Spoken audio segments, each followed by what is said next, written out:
नमस्कार। आकाशवाणी से समाचार प्रभात के साथ मैं निखिल कुमार।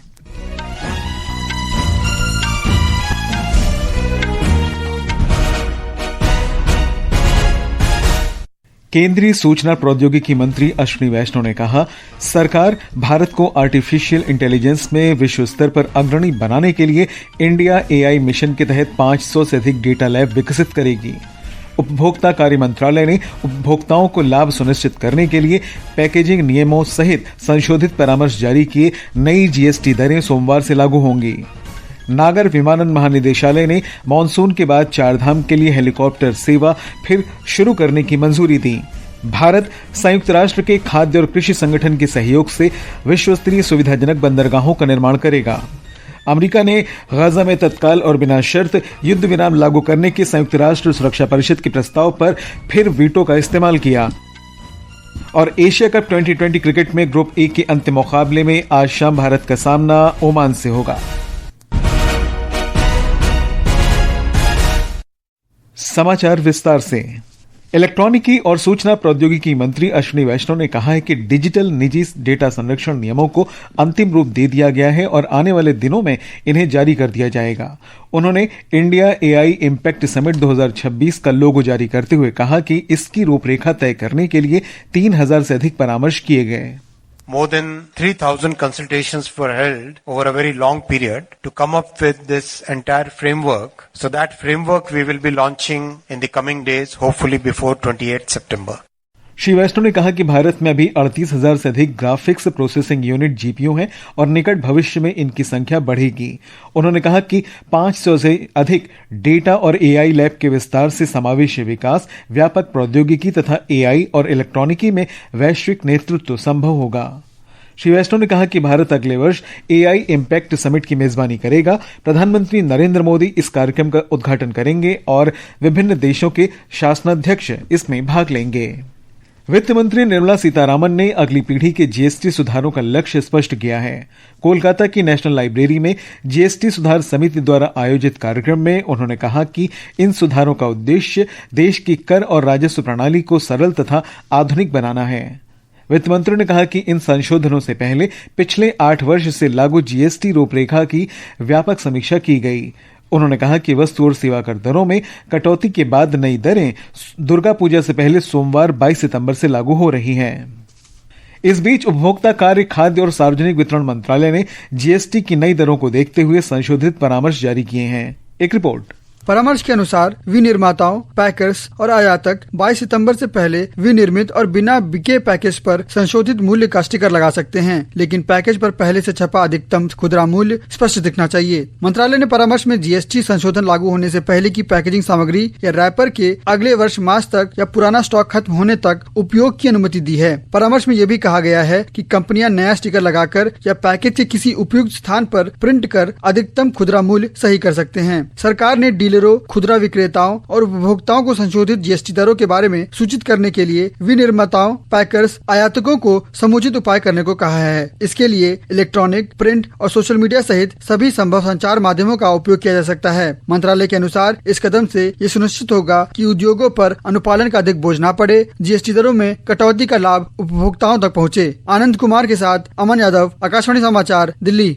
प्रधानमंत्री नरेंद्र मोदी ने इस वर्ष स्वतंत्रता दिवस संबोधन में अगली पीढ़ी के जीएसटी सुधारों की घोषणा की थी। इसका उद्देश्य कर संरचना को आसान बनाना और आम लोगों पर वित्तीय बोझ कम करना है। आज हम ऑटोमोबाइल उद्योग में इन सुधारों के संभावित प्रभावों का उल्लेख कर रहे हैं।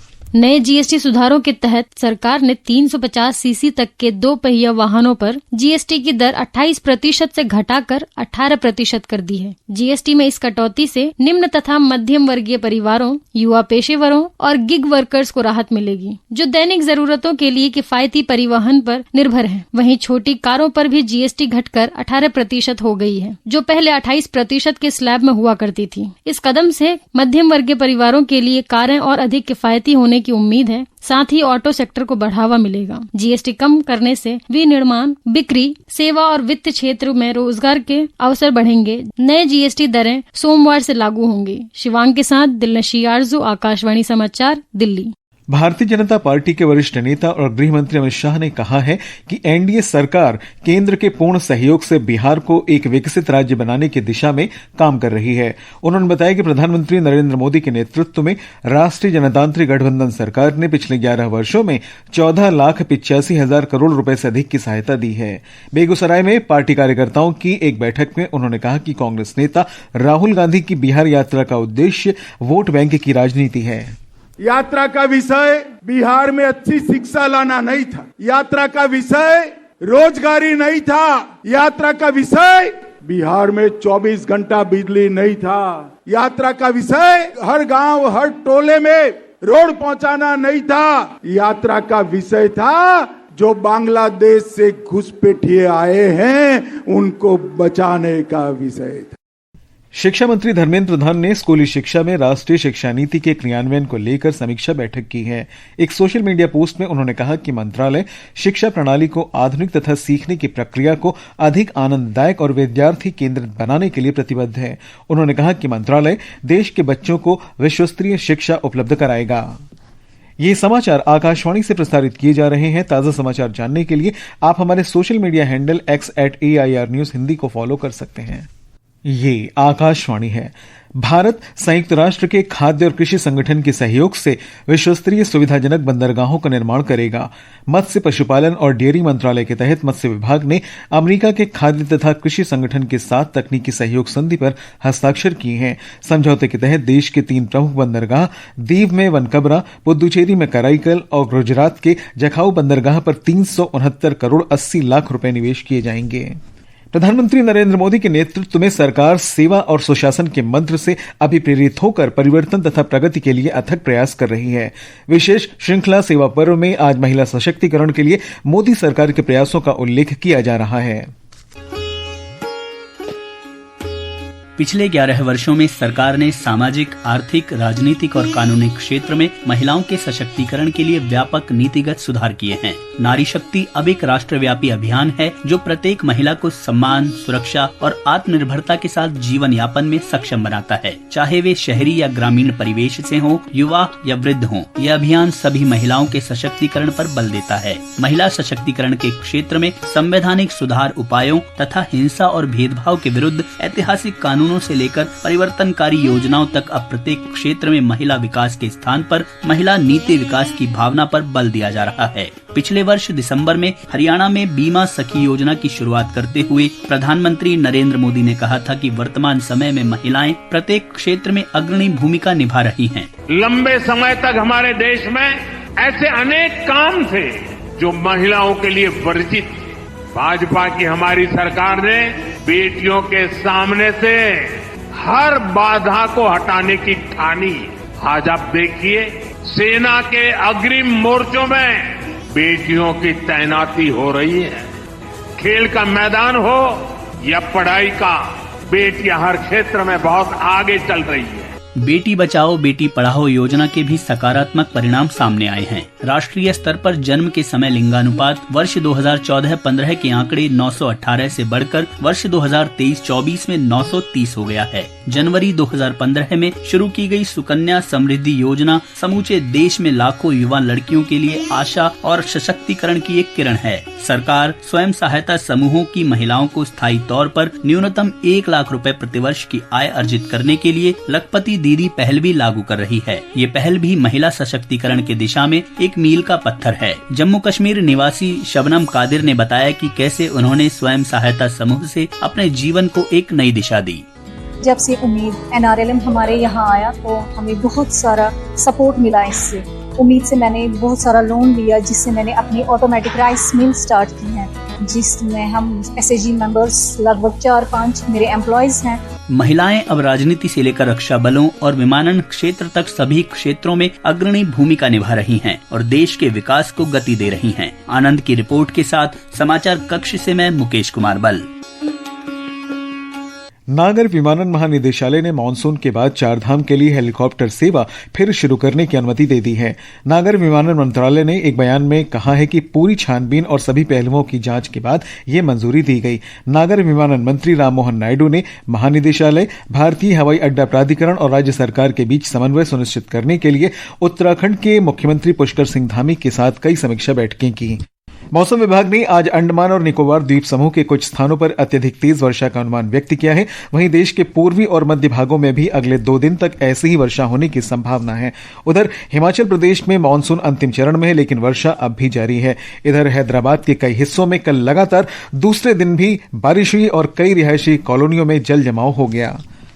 अमेरिका ने गाजा में तत्काल और प्रभावी संघर्ष विराम तथा बंधकों की रिहाई के संयुक्त राष्ट्र सुरक्षा परिषद के प्रस्ताव पर फिर वीटो का इस्तेमाल किया है। सुरक्षा परिषद के अन्य सभी 14 सदस्यों ने इजरायल से फलस्तीनियों के लिए मानवीय सहायता पहुंचाने पर लगे सभी प्रतिबंध हटाने का आग्रह किया और गाजा की स्थिति को अत्यंत गंभीर बताया।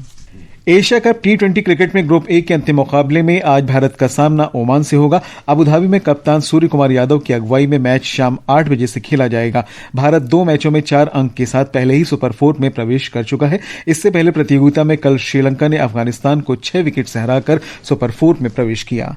ये समाचार हमारी वेबसाइट www.newsonair.gov.in और हमारे news on AIR mobile app पर भी उपलब्ध हैं। और अब समाचार पत्रों की सुर्खियों के साथ है भरत नाज। धन्यवाद निखिल।